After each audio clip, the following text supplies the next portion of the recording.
महाभारत केवल युद्ध की कथा नहीं है।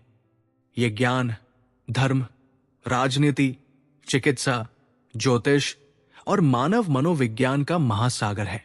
इस महागाथा में हर पात्र के भीतर कोई न कोई अद्भुत शक्ति छिपी हुई थी। अर्जुन महान धनुर्धर थे, भीम अतुलनीय बलशाली थे, युधिष्ठिर धर्म के प्रतीक थे, लेकिन नकुल और सहदेव सबसे रहस्यमयी पांडव माने जाते हैं। अक्सर लोग कहते हैं कि नकुल और सहदेव केवल सुंदर और शांत स्वभाव के योद्धा थे, लेकिन वास्तविकता इससे कहीं अधिक गहरी है। प्राचीन ग्रंथों में उल्लेख मिलता है कि नकुल को आयुर्वेद, औषधि और पशु चिकित्सा का महान ज्ञान था। वहीं सहदेव ज्योतिष, चिकित्सा और भविष्य ज्ञान में अद्भुत थे। कुछ कथाओं में तो यह भी कहा जाता है कि वे बड़े से बड़े घाव और बीमारियों को ठीक करने की क्षमता रखते थे। लेकिन यदि ऐसा था तो महाभारत युद्ध में लाखों सैनिक क्यों मारे गए? अभिमन्यु को क्यों नहीं बचाया गया? घायल योद्धाओं को जीवनदान क्यों नहीं मिला? क्या नकुल और सहदेव सचमुच किसी को मृत्यु के मुंह से वापस ला सकते थे, या फिर ये केवल एक मिथक है? आज की इस विस्तृत कथा में हम जानेंगे महाभारत के सबसे रहस्यमयी प्रश्नों में से एक का उत्तर। नकुल और सहदेव पांडु और माद्री के पुत्र थे, लेकिन उनका जन्म साधारण नहीं था। महारानी माद्री ने अश्विनी कुमारों का आह्वान किया था। अश्विनी कुमार देवताओं के वैद्य माने जाते थे। वे स्वर्ग के चिकित्सक थे और मृतप्राय व्यक्ति को भी जीवन देने की क्षमता रखते थे। जब माद्री ने उनका आह्वान किया तब उन्हें 2 पुत्र प्राप्त हुए, नकुल और सहदेव। इसलिए कहा जाता है कि दोनों भाइयों में जन्म से ही चिकित्सा और उपचार की दिव्य क्षमता थी। नकुल को विशेष रूप से औषधियों और शरीर विज्ञान का ज्ञान था। सहदेव ज्योतिष और रोगों के कारणों को समझने में निपुण थे। उनकी बुद्धि सामान्य मनुष्यों से कहीं अधिक मानी जाती थी। नकुल और सहदेव की शक्तियों को समझने के लिए अश्विनी कुमारों को समझना आवश्यक है। अश्विनी कुमार देवताओं के चिकित्सक थे। वे जुड़वा देवता थे, नासत्य और दस्र। ऋग्वेद में उनका वर्णन मिलता है। कहा जाता है कि वे घायल देवताओं का उपचार करते थे। उन्होंने अनेक ऋषियों और योद्धाओं को नया जीवन दिया। उनके पास ऐसी दिव्य औषधियां थी जो शरीर के कटे अंग तक जोड़ सकती थी। यही कारण है कि लोग मानते हैं कि नकुल और सहदेव को भी चिकित्सा की विशेष शक्ति विरासत में मिली थी। नकुल केवल एक योद्धा नहीं थे, वे घोड़ों के महान ज्ञाता भी थे। उन्हें पशु चिकित्सा और वनस्पतियों की अद्भुत जानकारी थी। कई कथाओं में उल्लेख है कि नकुल घायल घोड़ों को तुरंत ठीक कर देते थे। वे जड़ी बूटियों का प्रयोग करके गंभीर चोटों को भी शांत कर सकते थे। लेकिन ध्यान देने वाली बात यह है कि चिकित्सा और अमरत्व अलग अलग चीजें हैं। नकुल घाव भर सकते थे, लेकिन मृत्यु को रोक नहीं सकते थे। ये अंतर समझना बहुत आवश्यक है। सहदेव को महाभारत का सबसे बुद्धिमान पात्र माना जाता है। कहा जाता है कि उन्हें भविष्य का ज्ञान था। कुछ कथाओं के अनुसार सहदेव सब कुछ जानते थे। युद्ध का परिणाम, पांडवों की विजय, कौरवों का अंत, यहां तक कि श्री कृष्ण की योजना भी। लेकिन उन्हें श्राप था कि यदि वे बिना पूछे सत्य बताएंगे तो उनकी मृत्यु हो जाएगी। सहदेव ज्योतिष, समय और कर्म के सिद्धांतों को गहराई से समझते थे। वे जानते थे कि कुछ घटनाएं नियति द्वारा निर्धारित होती हैं, और शायद यही कारण था कि वे हर मृत्यु को रोक नहीं सके। ये प्रश्न सबसे महत्वपूर्ण है। क्या नकुल और सहदेव सचमुच किसी भी बीमारी या घाव को ठीक कर सकते थे? महाभारत में ऐसा कोई स्पष्ट वर्णन नहीं मिलता कि उन्होंने मृत व्यक्ति को जीवित कर दिया हो, लेकिन ये जरूर कहा गया है कि वे चिकित्सा और औषधि विद्या में अत्यंत निपुण थे। उस समय आयुर्वेद बहुत उन्नत था। ऋषियों को हजारों जड़ी बूटियों का ज्ञान था। युद्ध के दौरान वैद्य घायल सैनिकों का उपचार करते थे। नकुल और सहदेव भी इस ज्ञान में पारंगत थे, लेकिन हर घाव ठीक नहीं किया जा सकता था। यदि किसी योद्धा का सिर कट जाए, यदि ब्रह्मास्त्र का प्रभाव हो, यदि नियति मृत्यु तय कर चुकी हो, तो कोई भी वैद्य उसे नहीं बचा सकता था। महाभारत युद्ध सामान्य युद्ध नहीं था, यह दिव्यास्त्रों का युद्ध था। ब्रह्मास्त्र, अग्नेयास्त्र, नागास्त्र, वायवास्त्र, ऐसे अस्त्र जिनकी शक्ति आज के परमाणु हथियारों जैसी बताई जाती है। इन अस्त्रों से घायल व्यक्ति को सामान्य औषधियों से बचाना लगभग असंभव था। जब भीष्म के शरीर में हजारों बाण लगे, तब भी वे जीवित रहे, क्योंकि उन्हें इच्छा मृत्यु का वरदान था। जब अभिमन्यु चक्रव्यूह में फंसे, तब उन पर एक साथ अनेक महारथियों ने हमला किया। उनकी मृत्यु केवल घावों से नहीं, बल्कि अधर्मपूर्ण आक्रमण से हुई थी। ऐसी परिस्थितियों में नकुल और सहदेव भी असहाय थे। महाभारत का सबसे दुखद प्रसंग अभिमन्यु की मृत्यु है। अभिमन्यु युवा थे, वीर थे और अर्जुन के पुत्र थे। उन्होंने अकेले चक्रव्यूह भेद दिया, लेकिन बाहर निकलने का मार्ग नहीं जानते थे।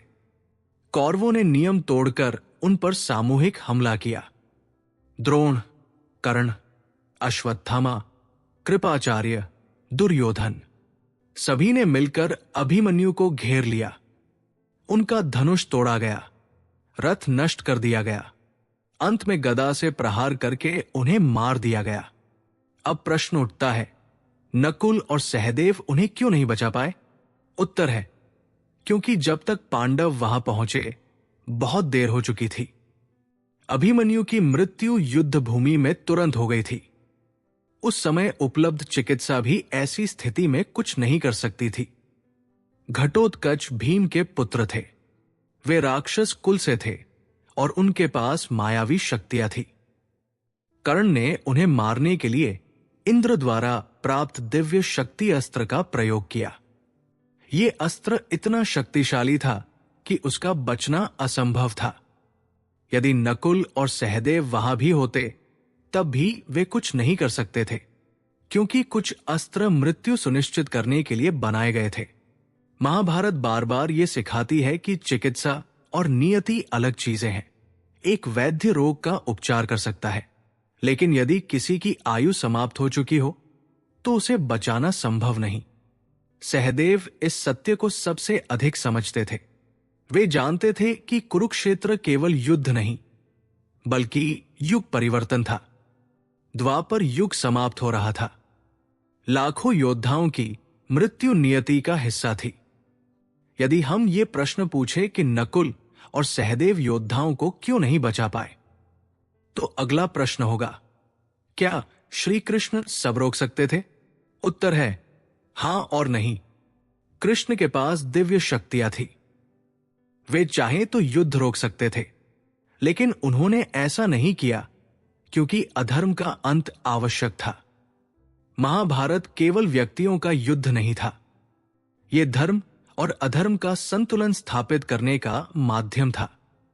इसलिए हर मृत्यु के पीछे केवल चिकित्सा की कमी नहीं, बल्कि समय और कर्म का प्रभाव भी था। महाभारत काल में युद्ध भूमि में वैद्य मौजूद रहते थे। वे जड़ी बूटियों, लेप और औषधियों से घायल सैनिकों का उपचार करते थे। कई योद्धा गंभीर रूप से घायल होने के बाद भी अगले दिन युद्ध में लौट आते थे। इससे पता चलता है कि उस समय चिकित्सा विज्ञान काफी उन्नत था। नकुल और सहदेव इस ज्ञान में निपुण थे, लेकिन उनकी सीमाएं भी थी। वे टूटी हड्डियां जोड़ सकते थे, घाव भर सकते थे, विष का उपचार कर सकते थे, लेकिन मृत्यु को हराना संभव नहीं था। लोग अक्सर पूछते हैं, यदि हनुमान संजीवनी बूटी ला सकते थे, तो महाभारत में उसका उपयोग क्यों नहीं हुआ? संजीवनी विद्या अत्यंत दुर्लभ थी। यह हर वैद्य को ज्ञात नहीं थी। रामायण और महाभारत के बीच हजारों वर्षों का अंतर माना जाता है। संभव है कि वो ज्ञान धीरे धीरे लुप्त हो चुका हो। इसके अलावा संजीवनी केवल विशेष परिस्थितियों में काम करती थी। हर मृत्यु को पलटना संभव नहीं था। सहदेव महाभारत के सबसे रहस्यमयी पात्र हैं। वे बहुत कम बोलते थे, लेकिन कहा जाता है कि उन्हें सब पता था। कुछ कथाओं के अनुसार उन्होंने कृष्ण से पूछा था, यदि मैं सब जानता हूं तो क्या मुझे युद्ध रोकना चाहिए? कृष्ण ने कहा, जो नियति तय कर चुकी है उसे कोई नहीं बदल सकता। यही कारण था कि सहदेव ने मौन स्वीकार किया।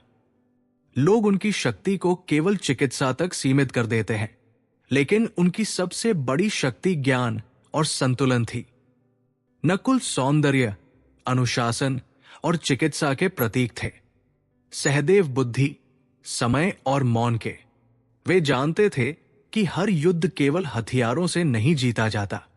कुछ विद्वानों का मानना है कि नकुल और सहदेव की चिकित्सा शक्तियां प्रतीकात्मक है, अर्थात वे वास्तव में चमत्कारी वैद्य नहीं थे, बल्कि अत्यंत कुशल चिकित्सक थे।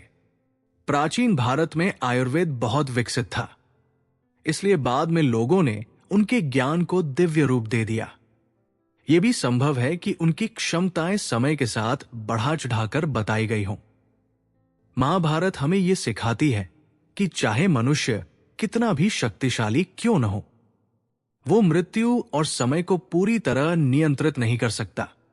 नकुल और सहदेव महान ज्ञानी थे, लेकिन वे भी नियति से ऊपर नहीं थे। यही इस कथा का सबसे गहरा सत्य है।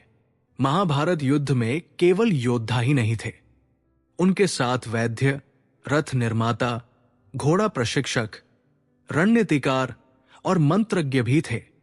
हर सेना के पीछे उपचार शिविर बनाए जाते थे, जहां घायल सैनिकों का उपचार किया जाता था। उस समय आयुर्वेद केवल औषधि तक सीमित नहीं था। उसमें शल्य चिकित्सा, विष चिकित्सा, हड्डी जोड़ना, मानसिक उपचार और ऊर्जा संतुलन तक का ज्ञान शामिल था। नकुल और सहदेव इस पूरे तंत्र को समझते थे। वे केवल स्वयं उपचार नहीं करते थे, बल्कि वैद्यों को दिशा भी देते थे। लेकिन कुरुक्षेत्र जैसा युद्ध मानव इतिहास में पहले कभी नहीं हुआ था। एक दिन में हजारों सैनिक मारे जा रहे थे।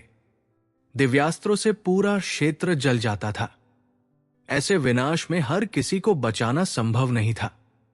भीष्म पितामह महाभारत के सबसे महान योद्धाओं में से थे। अर्जुन के बाणों से उनका पूरा शरीर छलनी हो गया था। वे भूमि पर नहीं गिरे, बाणों की शैया पर टिके रहे। अब प्रश्न उठता है, यदि नकुल और सहदेव इतने महान वैद्य थे, तो उन्होंने भीष्म का उपचार क्यों नहीं किया? उत्तर छिपा है भीष्म के वरदान में। भीष्म को इच्छा मृत्यु का वरदान प्राप्त था। वे स्वयं मृत्यु का समय चुन सकते थे। उन्होंने जीवित रहने का निर्णय लिया ताकि उत्तरायण आने पर प्राण त्याग सकें। अर्थात उनकी स्थिति बीमारी नहीं, बल्कि स्वयं चुनी हुई तपस्या थी। कोई भी वैद्य उस निर्णय को बदल नहीं सकता था। द्रोणाचार्य अपराजेय थे। जब तक उनके हाथ में अस्त्र थे, उन्हें हराना असंभव था। कौरवों को हराने के लिए श्री कृष्ण ने योजना बनाई। अश्वत्थामा नाम के हाथी की हत्या करवाई गई और यह समाचार फैलाया गया कि अश्वत्थामा मारा गया। द्रोणाचार्य शोक में डूब गए। उन्होंने हथियार त्याग दिए। तभी धृष्टद्युम्न ने उनका वध कर दिया। द्रोणाचार्य की मृत्यु अचानक हुई। उस समय कोई उपचार संभव नहीं था। महाभारत में कई मृत्यु ऐसी थी जहां चिकित्सा का अवसर ही नहीं मिला। कर्ण महाभारत के सबसे महान योद्धाओं में गिने जाते हैं, लेकिन उनकी मृत्यु भी नियति का परिणाम थी। जब उनका रथ धरती में धंस गया, तब वे असहाय हो गए। उन्होंने अर्जुन से युद्ध रोकने की प्रार्थना की, लेकिन कृष्ण ने अर्जुन को याद दिलाया कि अभिमन्यु के साथ भी नियम तोड़े गए थे। अर्जुन ने कर्ण का वध कर दिया। अब यदि नकुल और सहदेव वहां होते भी, तब भी वे कर्ण को नहीं बचा सकते थे, क्योंकि ये केवल घाव नहीं था, ये कर्मों और श्रापों का परिणाम था। महाभारत की एक रहस्यमयी कथा कहती है कि दुर्योधन ने स्वयं सहदेव से पूछा था कि युद्ध शुरू करने का सबसे शुभ समय कौन सा है। सहदेव सत्यवादी थे। उन्होंने सही मुहूर्त बता दिया। लोग प्रश्न करते हैं, यदि सहदेव सब जानते थे तो उन्होंने कौरवों की सहायता क्यों की? क्योंकि उनके लिए सत्य सबसे बड़ा धर्म था। यह दर्शाता है कि सहदेव भविष्य जानते हुए भी नियति को नहीं बदलते थे। वे केवल समय का ज्ञान रखते थे, समय पर अधिकार नहीं। नकुल को महाभारत का सबसे सुंदर पुरुष कहा गया है, लेकिन उनकी सुंदरता केवल बाहरी नहीं थी। उनका स्वभाव शांत था। वे क्रोध से दूर रहते थे। आज आधुनिक विज्ञान भी मानता है कि मानसिक शांति शरीर को स्वस्थ रखने में महत्वपूर्ण भूमिका निभाती है। नकुल घायल सैनिकों को केवल औषधि नहीं देते थे, बल्कि उनका मनोबल भी बढ़ाते थे। युद्ध में मानसिक शक्ति भी उतनी ही महत्वपूर्ण होती है जितनी शारीरिक शक्ति। यदि नकुल और सहदेव इतने महान वैद्य थे, तो क्या वे पांडवों को अमर बना सकते थे? उत्तर स्पष्ट है, नहीं। महाभारत बार बार ये बताती है कि जन्म और मृत्यु प्रकृति का नियम है। यहां तक कि श्री कृष्ण ने भी अपना शरीर त्याग दिया। यदि भगवान स्वयं पृथ्वी पर सदा नहीं रहे तो मनुष्य कैसे अमर हो सकता था?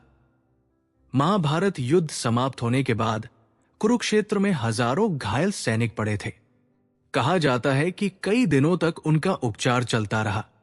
वैद्य जड़ी बूटियां, तेल और लेप लगाकर सैनिकों को बचाने का प्रयास करते थे। नकुल और सहदेव ने भी इस कार्य में योगदान दिया, लेकिन अधिकांश योद्धा या तो अत्यधिक घायल थे या दिव्यास्त्रों से प्रभावित थे। उनका बचना संभव नहीं था। लोग अक्सर आयुर्वेद और दिव्य चिकित्सा को एक ही समझ लेते हैं, लेकिन दोनों अलग हैं। आयुर्वेद प्राकृतिक चिकित्सा है। इसमें जड़ी बूटियां, आहार और जीवन शैली का उपयोग होता है। दिव्य चिकित्सा अलौकिक शक्तियों से जुड़ी मानी जाती है। नकुल और सहदेव आयुर्वेद और वैद्यक विद्या में निपुण थे, लेकिन उन्हें पूर्ण दिव्य पुनर्जीवन शक्ति प्राप्त थी। इसका कोई प्रमाण नहीं मिलता। अश्विनी कुमार देवताओं के वैद्य थे, लेकिन वे भी हर मृत्यु को नहीं रोक सकते थे।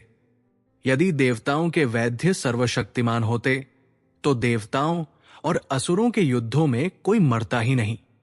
इसका अर्थ है कि चिकित्सा की भी सीमाएं होती है। नकुल और सहदेव उन्हीं शक्तियों के अंश थे, इसलिए उनकी क्षमताएं भी सीमित थी। महाभारत का मूल आधार कर्म है। हर पात्र अपने कर्मों का फल भोगता है। भीष्म ने हस्तिनापुर के सिंहासन की रक्षा का व्रत लिया, इसलिए उन्हें अपने ही प्रियजनों के विरुद्ध युद्ध करना पड़ा।